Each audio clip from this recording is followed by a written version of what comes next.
আমার কি মনে হয় জানো তো, ম্যাগি একটা এমন জিনিস, ম্যাগি বা চাউমিন যেটাই বলো না কেন, এটা কিন্তু চটজলদি বানানোও যায়। আর ছোট থেকে বড় পর্যন্ত সবাই কিন্তু খেতেও ভীষণ ভালোবাসে। আর ম্যাগিটা কিন্তু কেউই না বলতে পারে না। বড় থেকে ছোট পর্যন্ত যারই মুখের সামনে ম্যাগি ভালো করে বানিয়ে দাও না কেন, সবাই কিন্তু খেতে চাইবে। আজকেও ঠিক তেমনটাই হয়েছিল। কোনো দিন তো বাবা আর মা ম্যাগি খায় না। আজকে ভেবেছিলাম ম্যাগিটা যখন বানাচ্ছি একটু সবজি দিয়ে ভালো করে ম্যাগিটা বানাবো। আর একদম চটজলদি বানিয়েছিলাম। শীতের সবজিগুলো দেখবে খেতেও কিন্তু ভীষণ ভালো লাগে। এখন তো সবজি 12 মাসই পাওয়া যায়, কিন্তু শীতকালে সবজির টেস্টটা যেন আলাদা রকম হয়। আমি যখন সবজি 12 মাস পাওয়া যায় সেগুলো তো দিই না। আর যখন বাড়িতে ফুলকপি, গাজর, বিনস যা কিছু থাকে তখন সেটা দিয়ে দিই। আর যখন থাকে না তখন আলু আর পেঁয়াজ দিয়ে ম্যাগিটা বানাই। তাই আজকে ভাবলাম ফুলকপি আর ক্যাপসিকাম যখন বাড়িতেই আছে তখন সেটা দিয়েই নিই। আর তার সাথে আলু পেঁয়াজ তো দিতেই হবে। আর যেহেতু অদ্রিত ম্যাগি খাবে তাই কিন্তু এটার মধ্যে কোনো লঙ্কা দিইনি, জানো তো। আর লঙ্কা দিলে তো ঝাল হয়ে যাবে সেই জন্য। আর সসের মধ্যে একটু মিষ্টি মিষ্টি ঝাল ঝাল হবে, ওই জন্য এই লঙ্কাটা দিলাম না। তারপরে দেখো একটু ছোট্ট সাইজের আলুটা দিয়ে নিলাম। একদম ভাজা যেরকম আলু হয় সেরকম টাইপের কেটে নিচ্ছি। আলুটা জানো তো আমি বেশি খেতে পছন্দ করি ম্যাগির মধ্যে, সেই জন্য একটা বড় মানে ছোট সাইজের পুরো আলুটাই দিয়ে দিয়েছি। এখানে পেঁয়াজটা একদমই অল্প পরিমাণে দিলাম, অর্ধেকটা পেঁয়াজ। এতটা ম্যাগি বানাবো অর্ধেকটা পেঁয়াজ দিয়েছি। এটা তোমরা অনেকেই জিজ্ঞেস করতে পারো কেন। কারণ এই পেঁয়াজ দিলে কিন্তু ম্যাগিটা গলা গলা হয়ে যায়। তোমরাও এরকম ট্রাই করে দেখবে।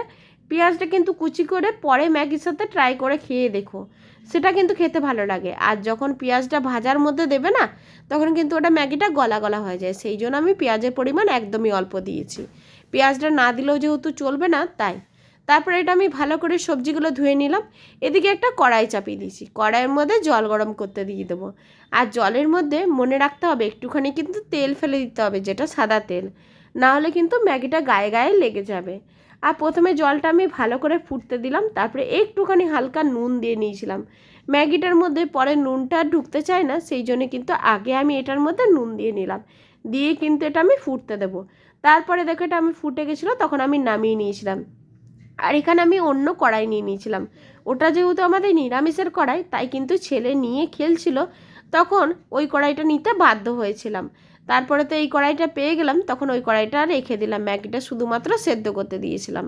আর তারপরেই দেখো এখানে কড়াই কিছুটা সরষের তেল দিয়ে দিয়েছিলাম। তারপরে পেঁয়াজ কুচি প্রথমেই দিলাম, তারপরে আলুগুলো দিয়ে দিলাম। প্রত্যেকটা সবজি 1 মিনিট পর পর দিতে হবে, একটুখানি হালকা গায়ে গায়ে লাগবে তারপরে, না হলে কিন্তু সেদ্ধ হতে চাইবে না। আর তারপরে দেখো ভালো করে আমি ভাজা ভাজার মতন করে নিচ্ছি। এখানের মধ্যে একটুখানি নুন আর একটুখানি হলুদ দেবো।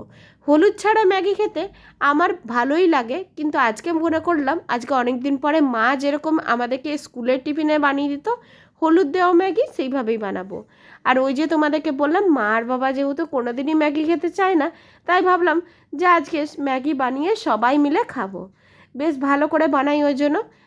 তারপরেই দেখো এখানে ভালো করে নাড়াচাড়া করে নিলাম। একটুখানি ভাজা ভাজা হয়ে গেছিলো, তখন কিন্তু এর মধ্যে আমি সব সসগুলো অ্যাড করব। তার জন্য কিন্তু প্রথমেই দিয়ে দিচ্ছি আমি টমেটো সস। টমেটো সসটা একদমই অল্প পরিমাণেই দিলাম। আজকে ভেবেছিলাম যে সস ছাড়াই ম্যাগিটা খাবো, কিন্তু সস দিলে একটু টেস্টটা আলাদা রকম আসে, ওই জন্য কিন্তু বেশি ভালো লাগবে, সেই জন্যই ভাবলাম একটুখানি সসটা দিয়েই নিই। তারপরে সোয়া সস দিলাম, চিলি সস দিলাম। আর তারপরে ম্যাগি মশলাটা দিয়ে নিলাম। দিয়ে কিন্তু ভালো করে নাড়িয়ে নিতে হবে। আমি ম্যাগি দেওয়ার পরে আর কোনো কিন্তু সস টস এগুলো অ্যাড করি না, জানো তো। কারণ ম্যাগির মধ্যে আমি ভালো করে মিক্স করতে পারি না। এরপরে দেখো ম্যাগিটা আমি দিয়ে দিলাম। এরপরে ভালো করে নাড়াচাড়া করে আর আমি ম্যাগিটা নামিয়ে নেবো। মনে রাখতে হবে গ্যাসের ফ্লেমটা কিন্তু এখন হাই করে দিতে হবে, যেহেতু ম্যাগির মধ্যে হালকা একটু জল থাকে, সেই জন্য কিন্তু জলটা মরে যাবে। তারপরে দেখো ভালো করে আমি মিক্স করে নিলাম, দিয়ে আমি কড়াই থেকে নামিয়ে নেবো। তোমরাও কি এইভাবে ম্যাগি বানিয়ে খাও সবজি দিয়ে? অনেকেই হয়তো খাও।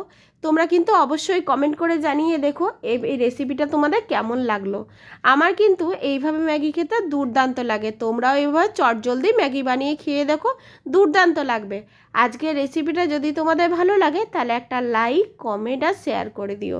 টাটা সকলকে, সবাই ভালো থেকো, সুস্থ থেকো। আবার তোমাদের সাথে আরেকটি নতুন ভিডিও নিয়ে আসবো। ততক্ষণের জন্য তোমরা কিন্তু অবশ্যই সবাই ভালো থেকো। টাটা।